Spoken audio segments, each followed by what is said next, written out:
Kaixo, entzule, ongi etorri beratzen podcastaren atal berri batera. Eta urte berri hon, hau delako 2026an grabatzen dugun lehenengo atala, ere beratzen egon gara, denbora batez, podcasta beratzen egon da. Eta indarrak hartu ditugu fuerte bueltatzeko, ikusiko zenuten, somatuko zenuten, gonbiatuak ikusita, fuerte gentozela. Eta ez du denborari galduko, gaurko atalari ez ziodalako minuturik kendu nahi. Parean ditut, alde batetik Iratxe Arretolaza, eskerrik asko eta ongi etorri. Eskerrik asko zuei. Literatur kritikaria, literatur irakaslea, eta oro har literatura aditua, eta esanen nuke referente handi bat, niretzat behintzat, Euskal Herrian, zer modu zaude? Ongi, urtearen hasiera honi neurri hartzen, ez guztion modura. Primeran. Eta erdian eserita Saio Alkaiza, bertsolari, kazetari, irakaslea, eta, bueno, zu ere, erreferente handi bat, maila pertsonal, sormen mailan eta guztietan. Eskerrik asko Saraina, aritzen da laguna garela. Eskerrik asko tortzagatik, eta zu zer moduz? Ongi, egia esan konden, urte hasierarekin, eta lasai. Vale. Gaurko gaia, izenburuarekin agian somatuko zenuten, baina gai potolo bat da, gai handi bat da, ertz askodatik hartu daitekeena, arituko gara pixka bat arteaz, politikaz, klasea hor tartean sartuta, eta beraz, saituko gara lurreratzen, eta zertarako ematen digun gaurko saioak, baina hasteko, eta lurreratze hori egiten hasteko, galdetu nahi dizuet, aipatu dut Iratxe literaturan murgilduta zaudela, ez bakarrik hortan, baina literaturan asko dakizu literaturaz. Saioa, zu literaturan pixka bat ibilia zara, irabazi dituzuan hemen gauzatxoak, baina bertsolaria zara, edo jendeak bertsoengatik ezagutzen zaitu. Eta nik galdetu nahi nizuen, zuentzat zeharreman dagoen bertsoaren eta literaturaren artean. Ea zubirik dagoen, ez? Maila pertsonalean nola bizi duzuen, edo beste modu orokor batean, nola ikusten dituzuen biak. Bai. Nik uste dut zubiak egon badaudela, eta egon direla historikoki, eta zubi horiek modu askotakoak izan daitezkela, ez? Nik uste dut literatura zer den da bertsolaritza zer den, etengabe ari gara definitzen eta adosten. Hitzarmen sozial bada, zer den literatura, eta zer den bertsolaritza. Eta historiaren momentu oso ezberdinetan, hitzarmen sozial ezberdinak egon dira. Eta momentu batzutan bertsolaritza eta literaturaren hitzarmen sozialean hurbilago egon dira, eta beste batzutan urrunago. Momentu hontan uste dut, ez daudela hurbilegi hitzarmen sozial horiek, ez da txarra, esan dut ez da txarra, baina egia da, formari eta baliabide erretoriko estilistikoei begira gukartzen bali madegu bertso bat bakarrik bertsoaldia hizkuntzaren ezaugarriei begira ez badakigun ahoz sortu dela, batekan sortu dela testuinguru jakin batean eta publikatzen bali madu norbait poesia bilduma batean, esan nahi dut testuinguruak zehazten du, testuinguruak ekoizteko moduak, zirkuituak zehazten du nola funtzionatzen duen hizkuntza forma horrek eta baita ere nola hartzen denez. Orduan nik uste bertsoak literariotasunetik badu kantugintzatik, badu antzezpen tasunetik, bateko bertsoak, baina egia da, gero bi zirkuitu ezberdin direla. Gauza bada, la forma linguistiko, estilistiko horrek badituela antzekotasunak, baina bi zirkuitu ezberdin dira, eta bertsolaritza zer den erabakitzen dute eragile batzuek, eta literatura zer den beste eragile batzuek. Literatura nola baloratzen den erabakitzen dute eragile batzuek, eta bertsolaritza zer den erabakitzen dute beste eragile batzuek. Eta hortan dira ezberdin, nik uste Euskal Herria momentu honetan ezberdin dira. Iraganera jotzen bali badugu, eta eusko literatura zehaztu zuten aditu guztiek, leku honatarrak eta gainerako guztiek argi esaten zuten ahozko literaturan bertsolaritza sartzen zuten. Euskal ikasketetan ahozko literaturako ikasgaian bertsolaritza sartzen da, ez? Orduan, nik uste badutela zubi hori, baina gerora zirkuituetan badaude zubiak, badaudelako bertso saio literarioak, baina orduan zehazten da, baina bestela zirkuituetan jarduteko eta zirkuituan aritzeko modu ezberdina dira, nik uste hor, ez? Halako zubiak, baina era berean logika kultural ezberdinak dituzte. Bai.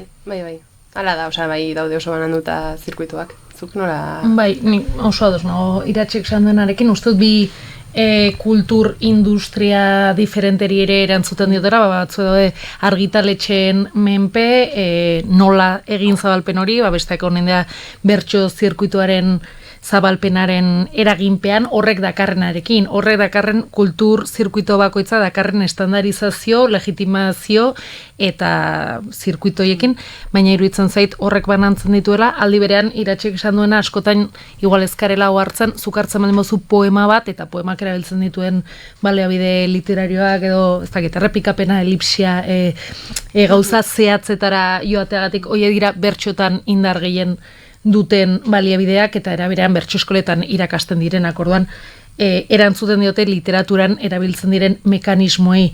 Gero bai, iruditzen zait, gertatzen dela alako zait debaterik baute dagoen, baina bertsolariak, idazleak eta binomio bat edo balitzu ezala erabat, dikotomia bat, erabat kontraiarria batzuek eta besteak, eta iruditzen zait, dikotomia bezala bizitza nahiko antzua eta absurdoa, bai, ze azkenean dira sortzaileak arte disiplina baten jardun horren arauetari egokitzen, ez momentu zehatz batean, baina netzago hitzarekin lan egiten duen poeta batetik bertsolari batengana, igual helburu komunikatiboa edo ez dakitzen den diferentzia, baina nik uste dut oso gertu daudela ari hoiek eta, bueno, azkenean politikoa dela noiz ezberdintzen diren, zertarako ze balio simboliko edo kulturaren ematen zaion bati edo besteari edo niretzako bertsoa ahozko literatura izan, dena izaten alda bat, kontua batek edo bestea ze estatus ote duten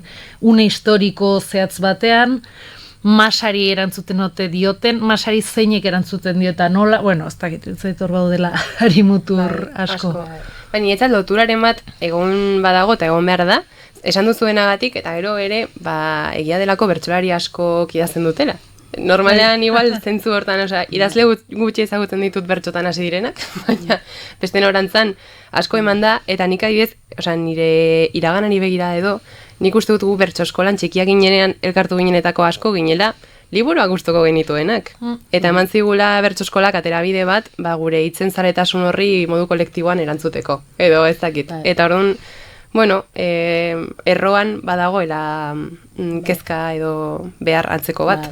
Hitzezko artea da literatura, eta hitzezko artea da bertsolaritzan, ez? Eta hitzezko arte horrek beste gorputz eta hots forma bat hartu, ez? Eta besteak agian, baina ez beti, kontua da literatura gurean oso liburutik irakurri dugula, baina beste kultura batzuetan, ez? Horregatik diot dela gure oraingo literaturaren hitzarmena.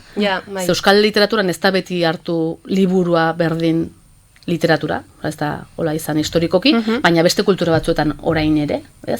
Ez esan nahi errezitaldiek edo bestelako formek hartzen dute literaturan. Xuxurlatuak edo beste. Bai, ez, beste, orduan badala ere hori hitzarmen, nik berez ados nago oso zurbil azkenan da hitzez sortzen duten horien artean da. Egia da bada kezka bat eta politikoa da, guztiz bat natorre saioarekin, nik beti izan dut kezka literaturan trebatzen zarenean eta euskal literaturan trebatzen zarenean, batean, edo behintzat ni hazi ezin nintzen giroan, bertsolaritza gutxiesteko diskurtso batzuk jasotzen ditun, esan nahi dut, literaturan trebatu bahala, literatura espezializatua zen jendearen hautik. Esan nahi dut nik ordura arte, ez nuen jaso, esan nahi dut nik tabernetan, jendearen artean, ez nuen jaso hori, baina literaturan trebatua ahala, nire literatura irakasleen gandik, eta jasotzen nuen, eta nire literaturak idengatik, jaso nuen lehenengo aldiz bertsolaritzako. Eta gerora bertsolaritzarekin harreman estuago izan detenean, alderantzizkoa ere,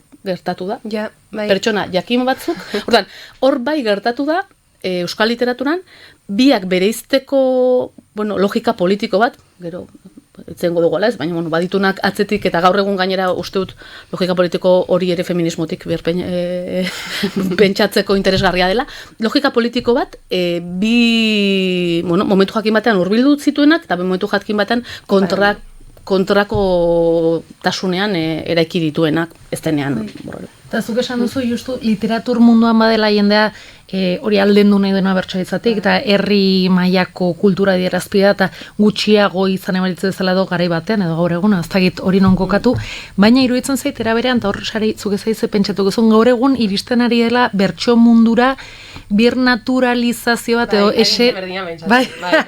esentziaren logika hizketan bezala egiten du bertxotan. Bai. Zeinek bezala hizketan. Eta zer da hola egitea bertxotan. Eta orduan, bertxo jantziegia edo ez dakiz ze hitz erabiltzen duena, sobera literarioa da, orduan ez da herrikoia, orduan ez zara hain bertxolaria, eta horrek, estandarte horrek markatzen du bertsolari, berriz ere bertsolari izateko forma bat oso gertuagona tradiziotik, gorputz batzuetatik, egote batzuetatik, eta ez da kasualidadea, eta asko nabarmentzen duela hori.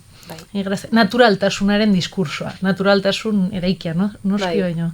Bai, igual duela urte batzuk esaten genuena zela rimategi oso landu bat, orain da pasatzea. Ez? Eske baina zeinek esango du, zeinek erabiliko du hitz hori, eta asko lotzen da ere, pues, bai, esan duzuna. Igual poesiatik gertuago egotearen zera hori, baina kritikatzen da. Eta oso ados, zerbaitekiko resistentzia bezala sortu den. Askotan atxiki diotere bai emakumei bereziki hori egitea, eta ez, alako lotura daukalako ere generoarekin, eta jatorriarekin, ze euskalki dira izketan bezala, ze izkera mota artifizial, ze... Bai. Eta bueno, aipatu dugu, bertsolari askok liburuak idatzi dituztela, eta ja pixkat salto eginda panorama zabalxeago batera, bertsoak, literatura, baina baita ere musika, antzerkia. Komentatu nahi nizuen, politikaren zera hortan sartuta, askotan komentatu dela Euskal Herriko kultur sorkuntza edo produkzioa baldintzatu egon dela gertakari politiko edo historiko batzuengatik. Ba izan Gernikako bonbardaketaren ostean, gai hori oso zentrala zela kultur gizartean. Euskal Gatazka, askotan aipatu da, lehen bertxotan soilik Euskal Gatazkaz kantatzen zela kasi, edo liburu askotan agertu behar zela gatazka hori. Orain dela gutxi, esanen nuke, diskurtso feministarekin antzeko zerbait egiten saiatu zirela behintzat, ez? Dena zela feminista, eta feminista etzena ikusia zegoela, eta beti ardaztu dela gertakari batzuekin eta jarri nahi nizuen politikaren gaiontan sartzeko, Oiartzunigak esandako hitz batzuk jarri nahi izkizuet, Miren Mindegiak elkarrizketa egin zion hemen, Euskal Herri Erratian, eta elkarrizketa oso guaia eta luzea da, nahi luzea, hemen jarriko ditu dana, baino luzeagoa, eta nahi baduzue Euskal Herri Erratian bertan dago ikusgai, baina guk segundu batzuk jarriko ditugu. Hori da galdera, ez? Ez dakit, ikuste dut ez dela posiblea, ez? Politikoki alde batera edo bestera edo politikoki implikatua ez dagoen antzerki bat egitea, hain zuzen ere lehen aipatu dugunarengatik eta Txagak oso ongi azaltzen zuenarengatik, ez? Gure jendartearen ispilu bat jartzen duelako.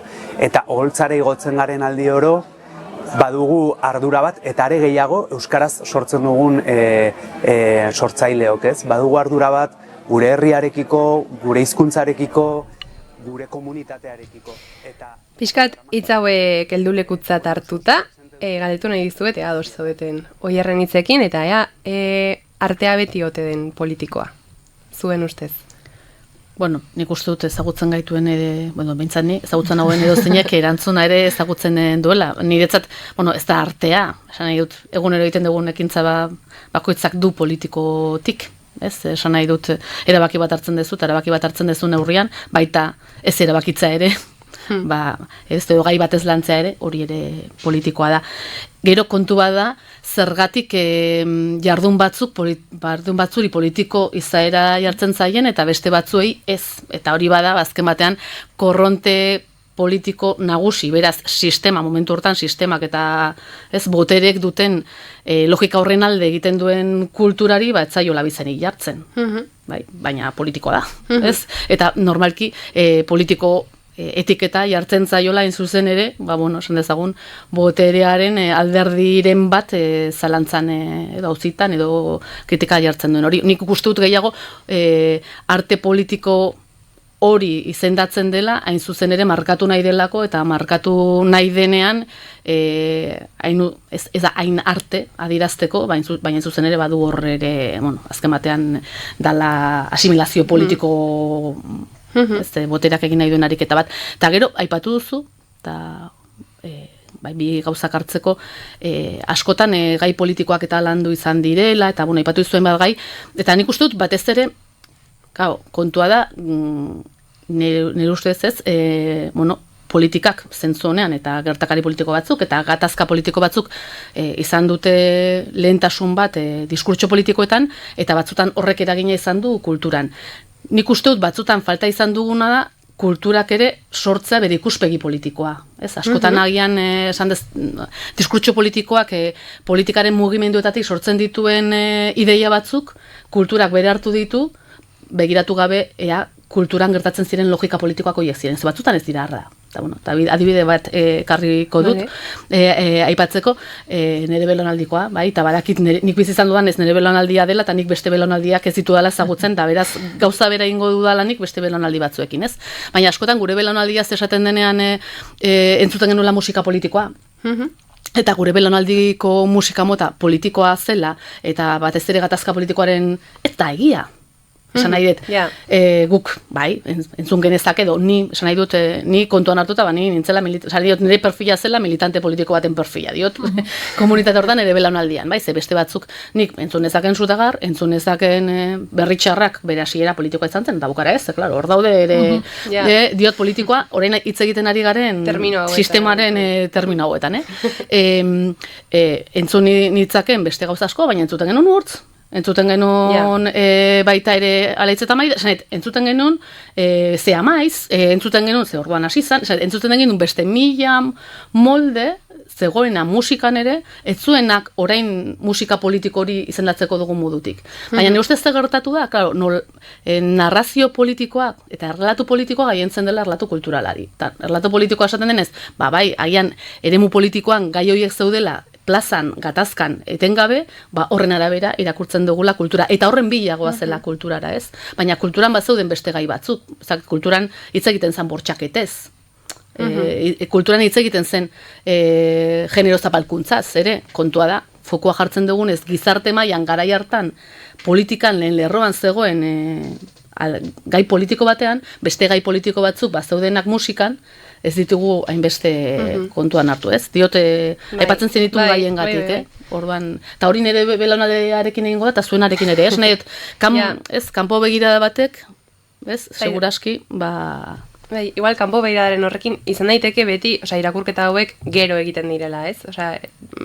Sortzen dugu errelato bat, beti izten hau, eta gero beti izten hau, klaro, igual ez, egia da, ez gara konsiente, sortzen da irakurketa hori, Nik uste dut, kulturak behar duela lerratua politikarekiko, baino bizitza bera politika dela orduan ezinezkoa dela ez dadin izan. Alegia, ez dakit, erabakitzen dena bertxotan, ez dakit, futbolista baten larrutik abestea, arela autu politiko bat egiten. Ordea ikusiko da autu politiko bat egiten ari dela, poligamiari buruz kantatzen duen horrek da. Besteak ere egin du.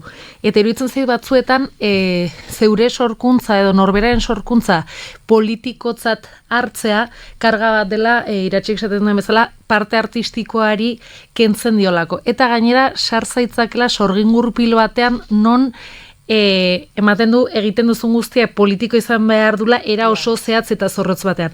Ez dakit nola esan.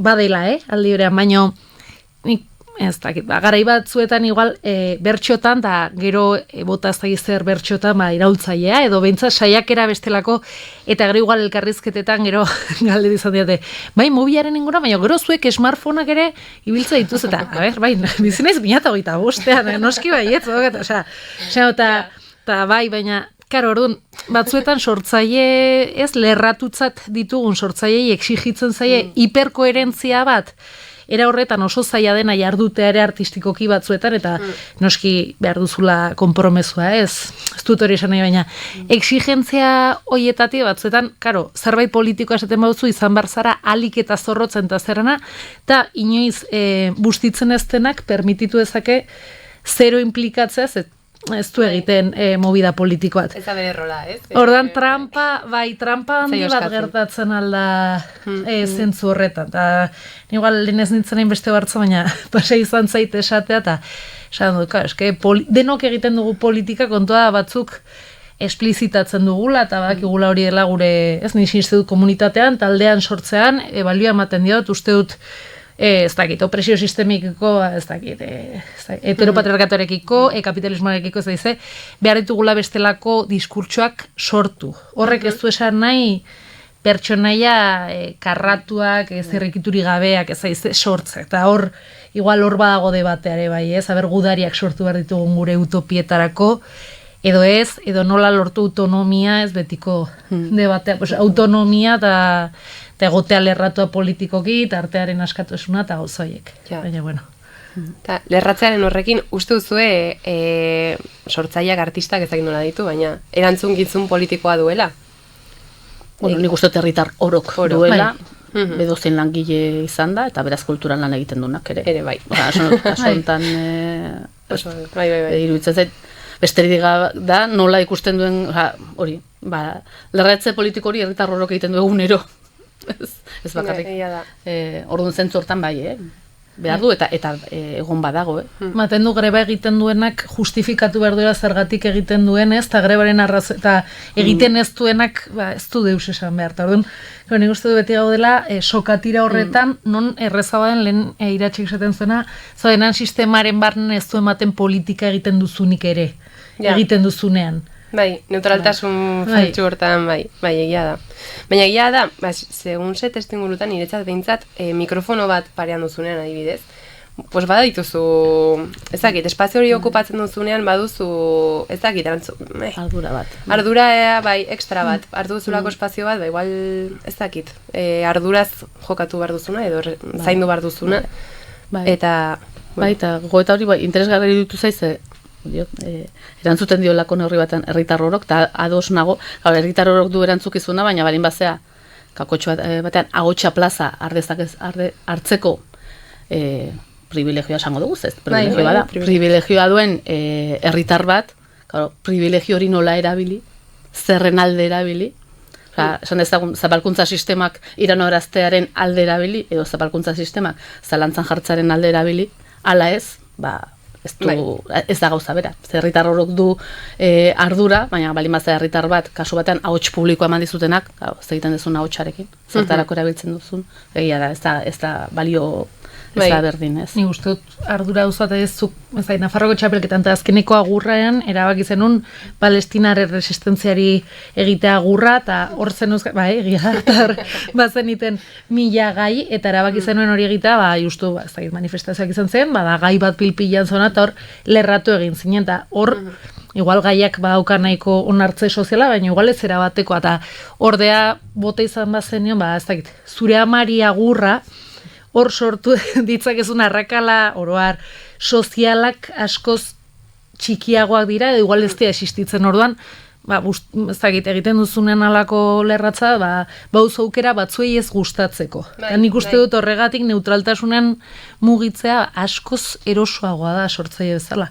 Zuzu inoiz plazari galduko, ez dizute, zeinek ez nahu deitzen, ze esan dut ez baina esan duzu, hola delago. Esan duzun koherentzia hori ez dizute eskatzen, ez? Hor dago Rosalia, azken aldean, ez?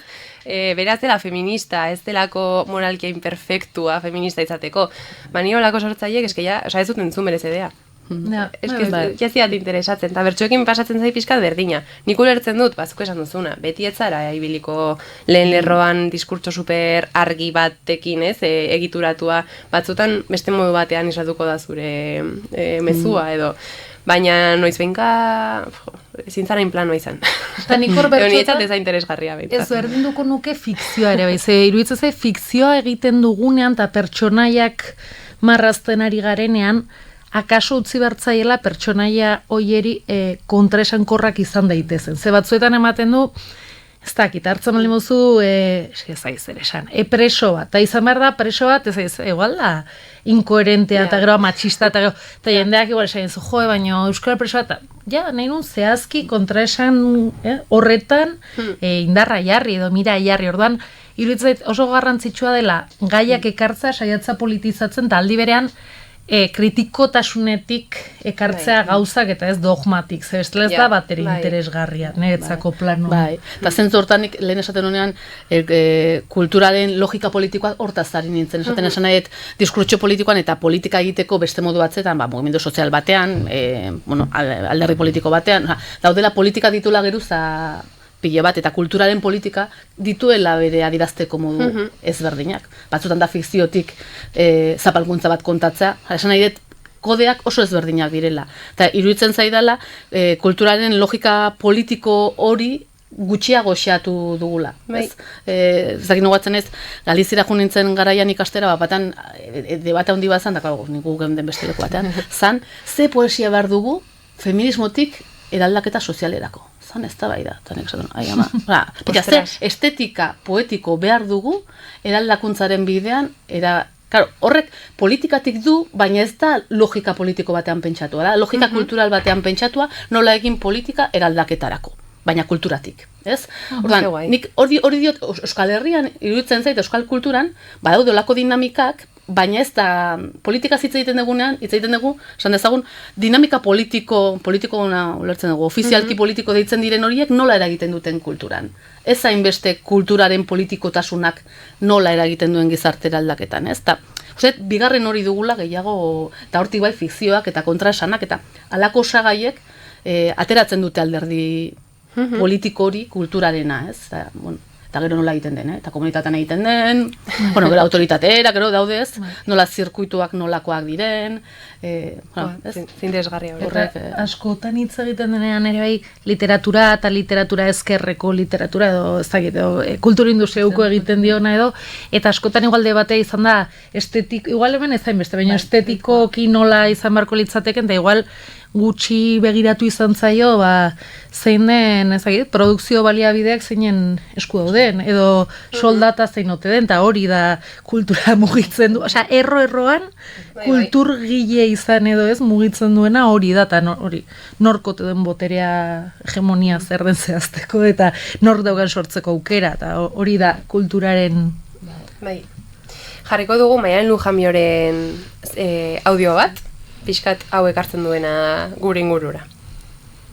Existentziarako leku kreatibo bat ez ezik, gure kasuan Euskal Herrian eta Euskaraz, existentziarako leku kreatibo bat ere bada kultura.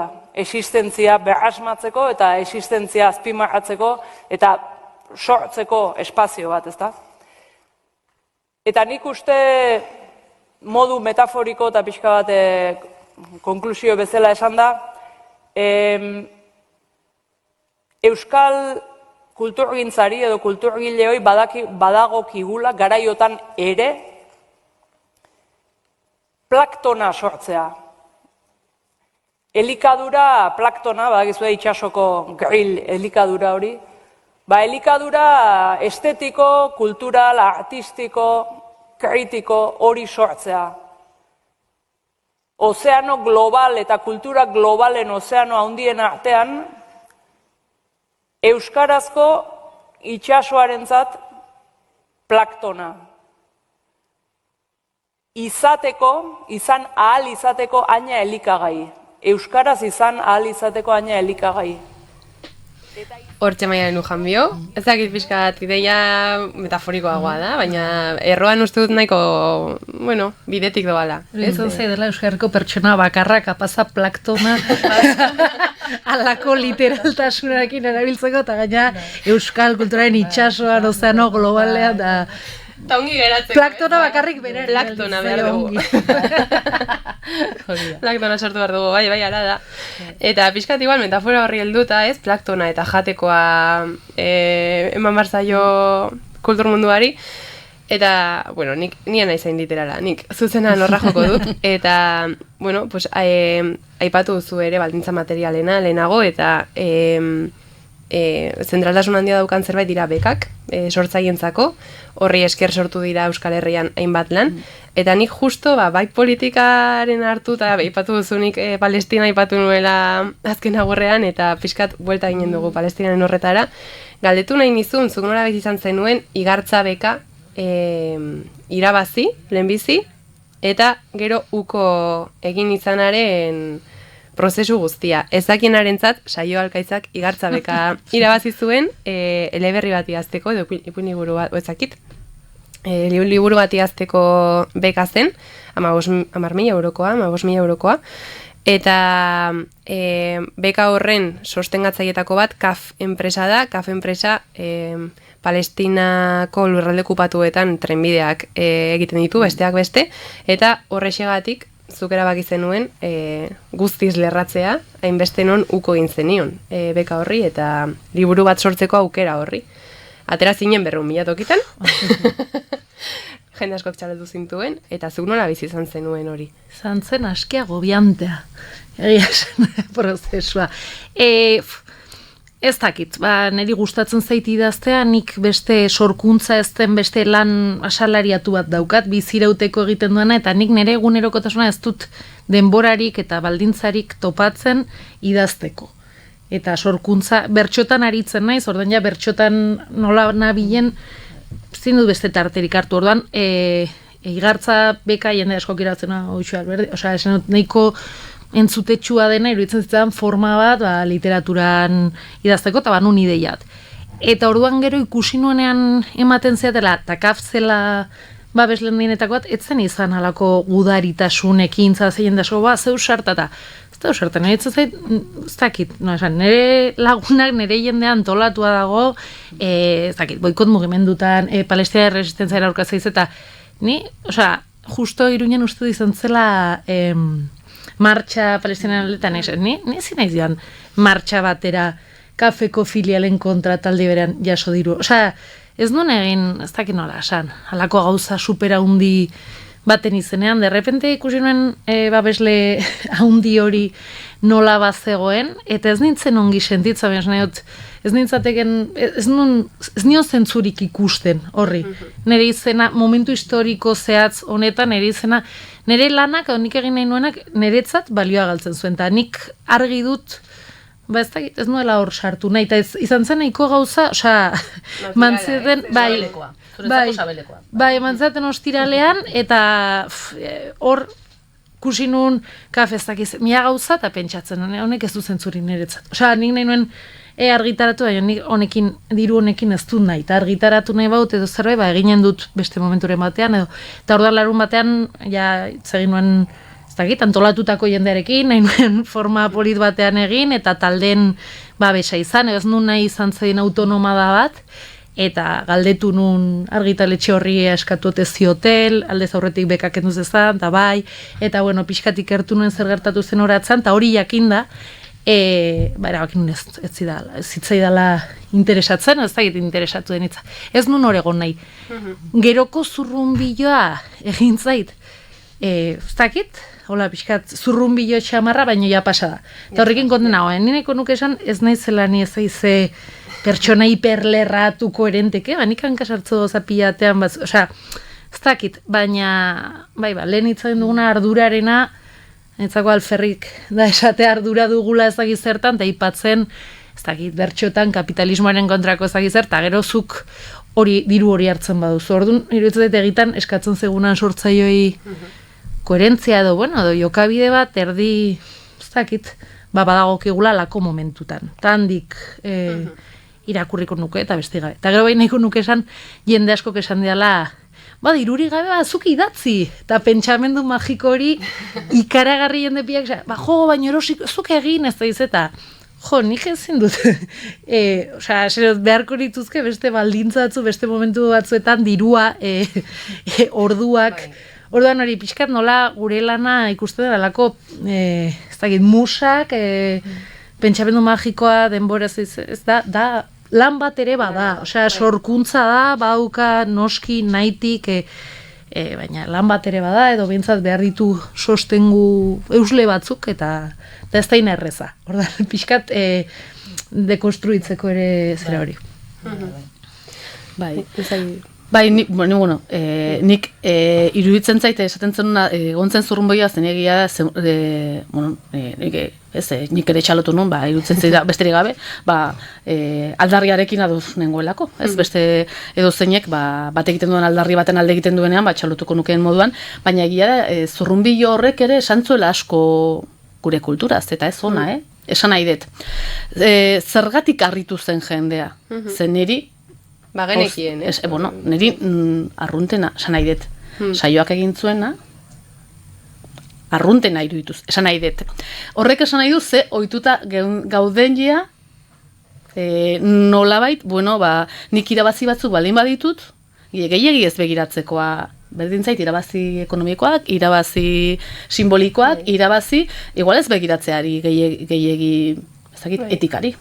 Eta uste dut gure garaiko sintoma dela, ez, diot, bueno, 21. mendearen lehenerenean, gertatu batzutan ez, bada, etekin pertsonal bat lortzen badezu, ez dakin nola badirudi, nola egingo diotuk uko etekin hori badezu, baina etekin hori nundik nora datorren, eta dituen baldintzen arabera, bagian ez da etikoa. Bai.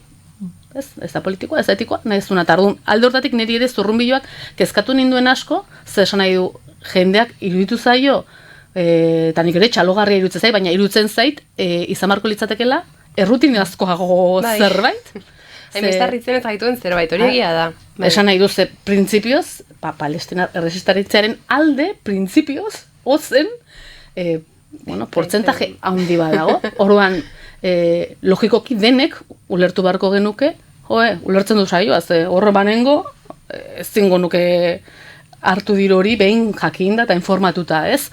Baina aldiz egiten zaigu digarri. Zergatik, jende gehiena prest dagoelako, horrek ezkatu ninduen, ez? Jende gehiena prest dagoelako, eta gero kapitalismoaren kulturari nun zuketekinak balin badituzu, nola egingo diozu uko etekinari, ez? Ta, gero zer den etekin, ez? Eta, bueno, nik uste hortik, nik ezkatu ninduen asko zurrunbilo hori, eta da, ez dakit Oiergilanek, Euskadia zen elkartean, egin zuen alako gogoeta bat, oso interesgarri ere hortik doana, eta, pixka bat hitz egiten zuna, ezakit duela 20 urte, gure alderantziz, gure izango litzateke beste sari batzuk hartzea, izango litzateke harrigarri, ez, eta, diot oso gogoeta interesgarria, eta eskertzen zuna, nolabait, justo jartzen zuelako mahai gainean, nola logika batzuk erabat asimilatu ditugun. Eta egiten zaigun, araua beharko lukeena, etikaren eta esan dezagun eta koherentak komunitarioaren izenean, ze printzipioz euskal kulturaren uste dut portzentaje handi bat dagoela, kasu hontan aldarri honenkin bat egiten duna, zergatik harritzen gara.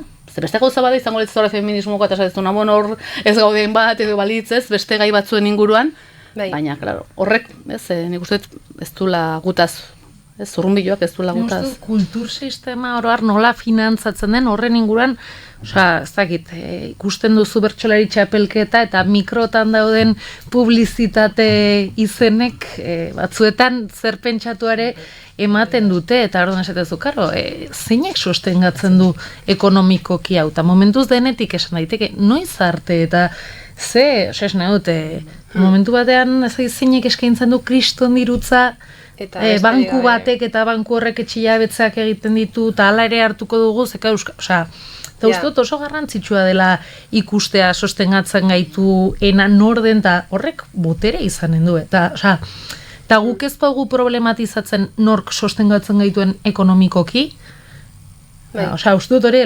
kezkagarriena, jendeak gehiago ez pentsatza, igual hemen kezkagarriena zen presa dauden, eta ze gauza dauden, eta diot oroare, kontzertuak, ez dagize bankuk, ez dagize kontzertu alternatibo antolatzen du, underground, rollo, ze zuriketa egiten duten, nolakoen bidez ere bai, ez? Eta publizidadea, zera zuriketa eta publizidadea, razuari zera, zure kapital simbolikoa, ez ekonomikoa, baina haien mesedetan jartzen, ez, eta bai, eta ez hori pentsatzen, nik ere orain esatezunan ez dakin nora, eta toapaketa batetara, eta banku baten bitartez ordaindu behar da, eta esatezu. Ze logika aldatu da, ez? Batzutan ez, banku bitartez ez zitzaizulako bururatuko. Gauza alternatibo batean. Badaudela gauza batzuk nahi gabe denok, diote, joera batzuk aldatu direnak, eta naturalizatu ditugunak. Bai, Eta ados nago. kapitalismoak irensten dituela gainera gauza ustez alternatibo hori guztia, eske ongi datozkio. Ematen dulako ematen dio aniztasun ukitu bat ez, bai, eta salgarria da izate. Orduan hor uste dut denok ibili behar dugula oso tentuz edo.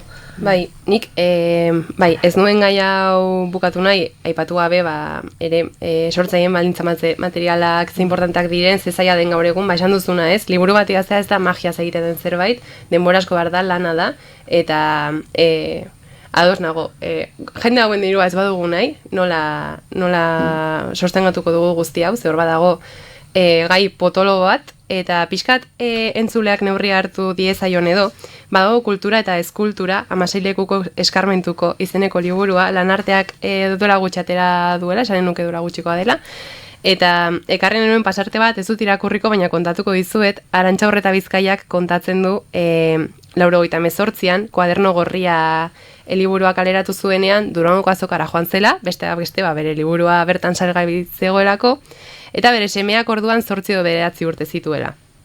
Eta Durangoko azokan, Kuaderno gorria ale bat saltzen zen aldiro, marratxo bat egiten zuten. 2 salduta, 3 salduta. Eta semeari esan ziola, beitu, marratxo bat marrazen dudanero, nik kafe baterako adina irabazi dut. Eta orduan bere semeak hartzen zula, ama, zenbat kafe? Ja zenbat kafe lortu dituzu. Eta, 8 kafe ama, 10 kafe ama. Haien arteko txiste bilakatu zen pasadizo hori, eta beranduago ere bidean ikasiarekin Durangora bueltatu zenean, ja bere semeak oskortuago, eta esaten zion, kafe asko ama, eta hala esaten du Arantxak, atera nituen kontuak, eta ez nuen euro bat ateratzen aleko.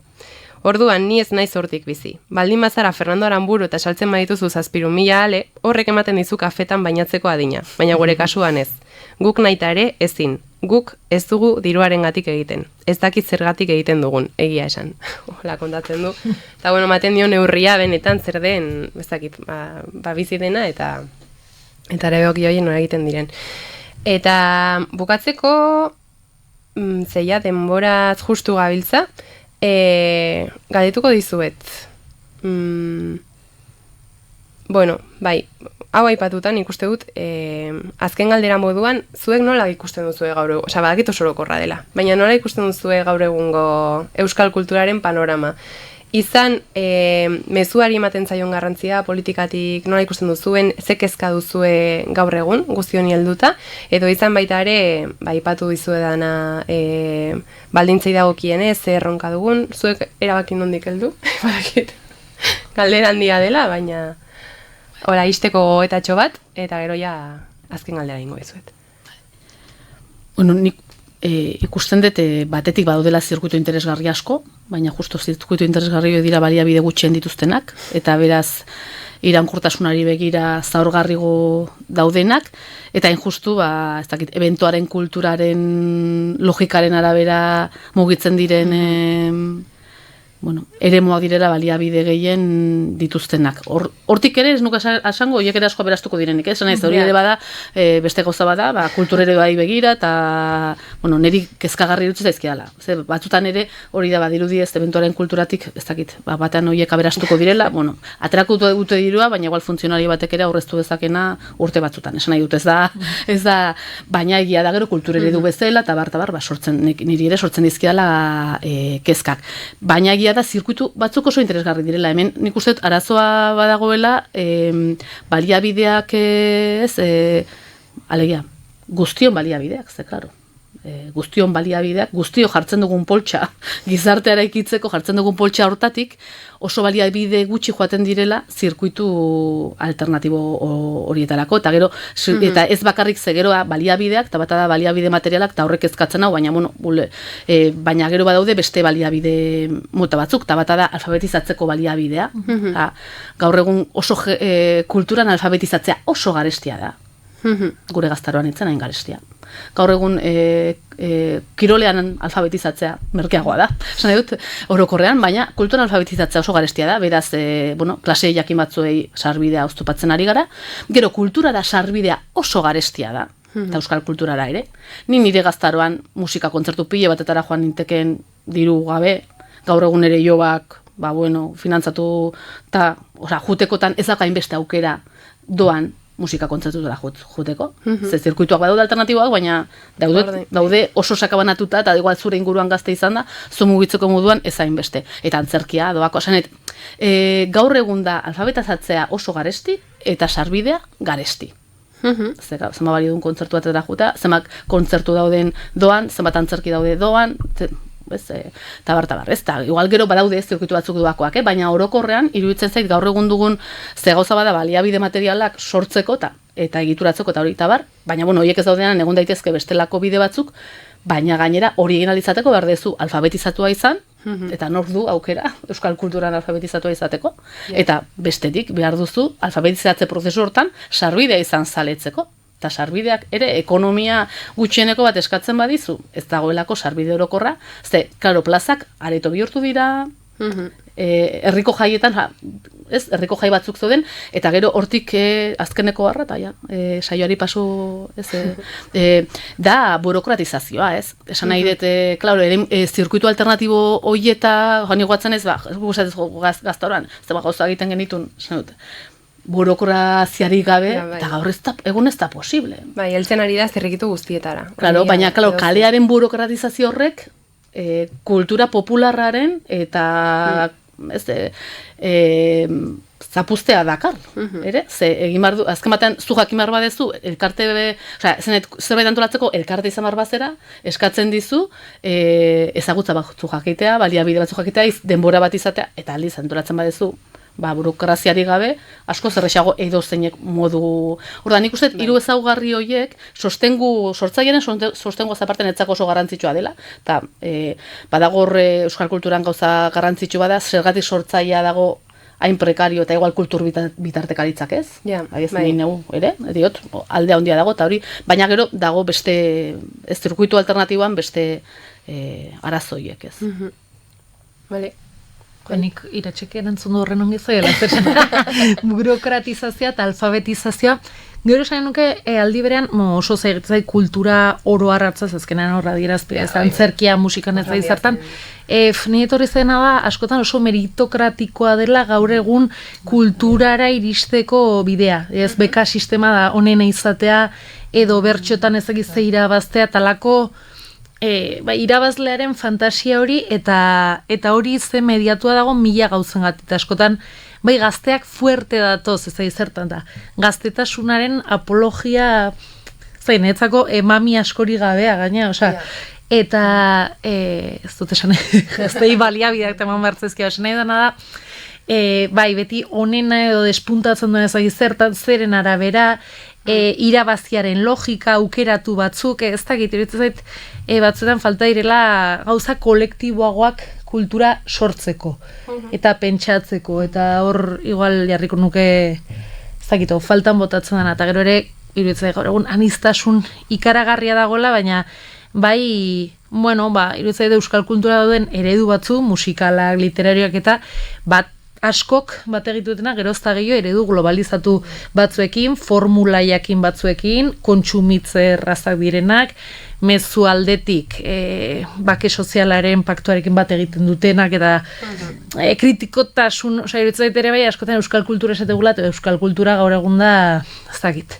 ETB baten ikusten dugun ez dakit zer, eta beste, eta pixkat euskal kultura, euskalta kultura izatagatik, batzutan euskal identitatetik, edo euskalduntasunaren zeratik gutxi dula, eta kulturatik, pixkat, ordu nahi, pixkat, problematizatu behar dugula zer den euskal kultura kritikoaren defentsa egin behar dugula, eta nola, netzako hori oso garrantzitsua dela, norbanakoak, eta oso presente, eta izenak oso presente dauden munduan, saiatza pentsatzen beste forma saretuago batean. Ez oso importantea dela.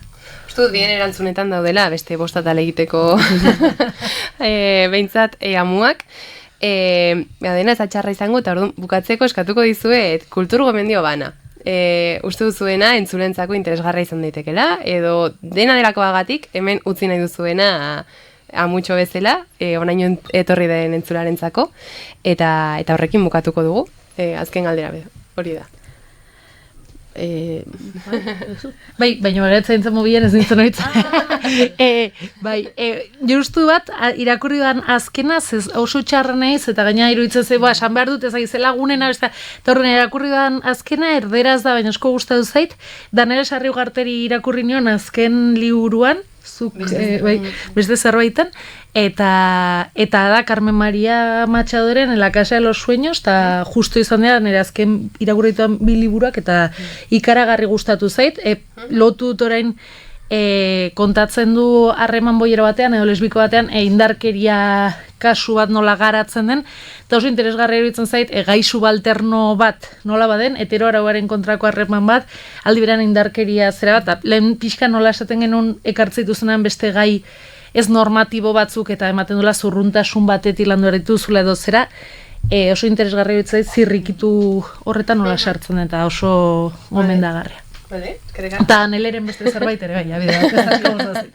Ados. Bueno, eta nik ekarriko dut, niretzako asteburu hontan, pilete itzuli da, eta niretzat pilete izan zen, hori, kontzertuak doakoak, eta ziren garai hortan Euskal Herriare ezagutzeko talde bat, eta, da, diska dut, asteburuan, kontzertura goaz, eta, hori, badelako ez itzuli dira, esan dezagun, gure belaunaldian gazte ginenean musika zirkuituan egon ziren talde asko, eta, pileta da guretzako izan zen, musika talde oso garrantzitsua, baina, era berean ikusten duzu ez da bereziki, ez da poliziki kanpotik politizatua izango litzatekeen bat, baina musika hor hartan eta metalean eta bar guretzako referente izan zena, eta ikusteko nola mugitzen diren ere zirkuitu batzuk ez direnak hain ikusgarri, pilete badago, zirkuitu bat badu, baina ez da gero, ez diot, ez aitzuleren artean aipatuena. Bai, ala da.